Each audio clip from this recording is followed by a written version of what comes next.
വിവാഹം കഴിക്കുകയും പിന്നീട് വേർപിരിഞ്ഞ് സിംഗിൾ പാരൻ്റായി ജീവിക്കുകയും ചെയ്ത ചില മലയാള സീരിയൽ നടിമാരെ പരിചയപ്പെടാം.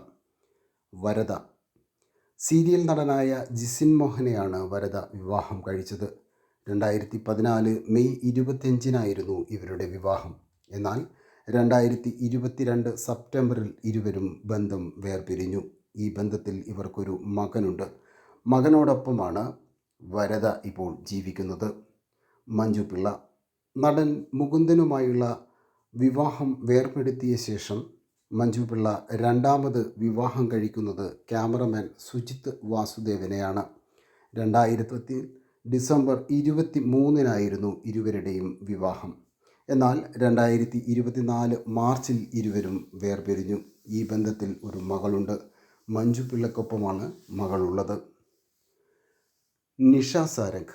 ഉപ്പും മുളകും എന്ന ജനപ്രിയ പരമ്പരയിലൂടെ ശ്രദ്ധ നേടിയ നടിയാണ് നിഷ സാരംഗ്. 2 പെൺമക്കളാണ് നിഷയ്ക്കുള്ളത്. ഡിവോഴ്സിന് ശേഷം 2 പെൺമക്കളും നിഷയ്ക്ക് ഒപ്പമാണ് ഉള്ളത്. അമ്പിളി ദേവി. അമ്പിളി ദേവിയുടെ ആദ്യ വിവാഹം 2009 മാർച്ച് 27-നായിരുന്നു. ലോവലായിരുന്നു വരൻ. ഈ ബന്ധത്തിൽ ഒരു മകനുണ്ട്. എന്നാൽ 2013 ജനുവരി 17-ന് ഇവർ ബന്ധം വേർപിരിഞ്ഞു. അമ്പിളി ദേവിയുടെ രണ്ടാം വിവാഹം നടൻ ആദിത്യൻ ജയനുമായി ആയിരുന്നു. 2019 ജനുവരി 25-നാണ് ഇവർ വിവാഹിതരായത്. എന്നാൽ 2021 ബന്ധം വേർപിരിഞ്ഞു. ഈ ബന്ധത്തിലും അമ്പിളിക്ക് ഒരു മകനുണ്ട്. നിലവിൽ 2 ആൺമക്കളും അമ്പിളിക്ക് ഒപ്പമാണ് ഉള്ളത്. ആര്യ ബാബു.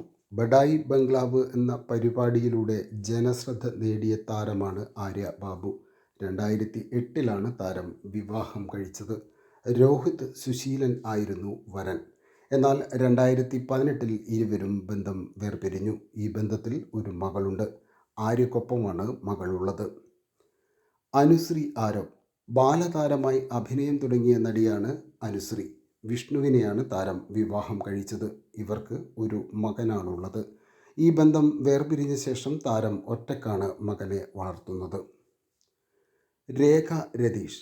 രേഖ രതീഷ് നിലവിൽ 4 വിവാഹങ്ങൾ കഴിച്ചിട്ടുണ്ട്. ഒരു മകനാണ് രേഖയ്ക്ക് ഉള്ളത്. 4 വിവാഹബന്ധവും വേർപിരിഞ്ഞ ശേഷം താരം മകനെ ഒറ്റയ്ക്കാണ് വളർത്തുന്നത്. കൂടുതൽ വാർത്തകളും വിശേഷങ്ങളും അറിയുവാൻ ഞങ്ങളുടെ ചാനൽ സബ്സ്ക്രൈബ് ചെയ്യുക.